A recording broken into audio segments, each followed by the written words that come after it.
এবারের বাণিজ্য মেলায় রফতানিমুখী খাতে প্রচারণায় গতানুগতিক ধারণা থেকে বের হয়েছে ইপিবি। রফতানিযোগ্য 7টি খাতকে তুলে ধরা হচ্ছে এক্সপোর্ট এনক্লেভে। তবে ক্রেতাদের অভিযোগ, এই প্রচারণা থমকে আছে কেবল প্রদর্শনীতেই। রফতানিযোগ্য অনেক খাতকেই তেমন স্টল বরাদ্দ দেওয়া হয়নি। আর বিক্রেতারা বলছেন, বিদেশি ক্রেতাদের আকর্ষণ করা না গেলে বহির্বিশ্বে হোঁচট খেতে হবে। ডেন্টিস্টের পরামর্শ নাও নতুন কোলগেট অ্যাক্টিভ সল্ট। পুরান ঢাকার হাজারীবাগের তাসনিম আলম লেদার ইঞ্জিনিয়ারিংয়ে স্নাতক ডিগ্রি সম্পন্নের পর চামড়াজাত পণ্যের ব্যবসায় নামেন তিনি। অংশ নিয়েছেন এবারের বাণিজ্য মেলায়। বাণিজ্য মেলার অন্যতম লক্ষ্য রপ্তানি খাতকে বেগবান করাও। তবে বাস্তবতা হচ্ছে, গতানুগতিক প্রচারণায় এটি যেন দিন দিন পারিবারিক কেনাকাটার মেলাতেই সীমাবদ্ধ হচ্ছে। বিভিন্ন খাতের উদ্যোক্তারা বলছেন, পণ্যের বৈচিত্র্য ও মান নিয়ে সম্ভাবনা থাকলেও সঠিক উদ্যোগের অভাবে বিশ্ববাজারে হোঁচট খেতে হচ্ছে বারবার। এবারের মেলাতেও বিদেশি বায়ারদের আনাগোনা কম। চামড়া নিয়ে আমাদের সমস্যা নেই, সমস্যা হচ্ছে যে ম্যাটেরিয়ালস যেগুলো আমাদের চায়না থেকে ইম্পোর্ট করতে হয়।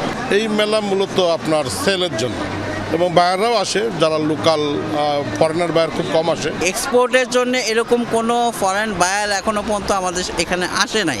এই বৈচিত্র্যময় বিষয়গুলো শুধু আমরা প্রচার করলে তো হবে না, বাইরের দেশে প্রচার করতে হলে গভর্নমেন্টের কিছু অ্যাডিশনাল ওয়ার্ক করতে হবে। রপ্তানি খাতকে বেগবান করতে এবছরই প্রথম ব্যতিক্রমী উদ্যোগ নিয়েছে রপ্তানি উন্নয়ন ব্যুরো ইপিবি।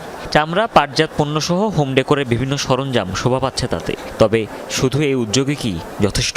ক্রেতাদের অভিযোগ, স্টল বরাদ্দের ক্ষেত্রে রপ্তানিমুখী দু একটি খাতই প্রাধান্য পেয়েছে। সঠিক প্রচারণা আরেকটু বেশি করা উচিত, ফেসবুক বা ইউটিউব দিয়ে আরও অনলাইন প্ল্যাটফর্মে করা উচিত, তাহলে জিনিসগুলো আরও বিস্তার লাভ করবে। পাটজাত ছাড়া আমি লেদার রিলেটেড যেই পণ্যগুলা ওইভাবে ডিসপ্লে বা ওইভাবে স্টল নিয়ে বসা, বা এই যে আমাদের আমরা যে হাজার হাজার পণ্য বা বিভিন্ন ধরনের ক্রিয়েটিভিটি দিয়ে একটা প্রোডাক্ট তৈরি করতেছি, সেটা আসলে আমি দেখতেছি না। বহির্বিশ্বের বায়ারদের কাছে রপ্তানিযোগ্য পণ্য তুলে ধরতে শুধু বাণিজ্য মেলা নয়, বরং বছরে একাধিক গ্লোবাল সোর্সিং ফেয়ারের আয়োজন করতে চায় ইপিবি। পাশাপাশি আন্তর্জাতিক নানা বাণিজ্যিক আয়োজনেও দেশি প্রতিষ্ঠানের অংশগ্রহণ নিশ্চিত করা হচ্ছে। 25-26 অর্থ বছরে রপ্তানি উন্নয়ন ব্যুরো আমাদের রপ্তানিকারকদের বিশ্বের 46টি মেলাতে অংশগ্রহণে সহায়তা করছে। একটি বা দুটি করে প্রতি বছর এইটি নিয়মিত গ্লোবাল সোর্সিং এক্সপো চালিয়ে যাব, এবং হয়তো ভবিষ্যতে ধীরে ধীরে এটি সংখ্যা আমরা চাহিদার ভিত্তিতে আরও বাড়াবো।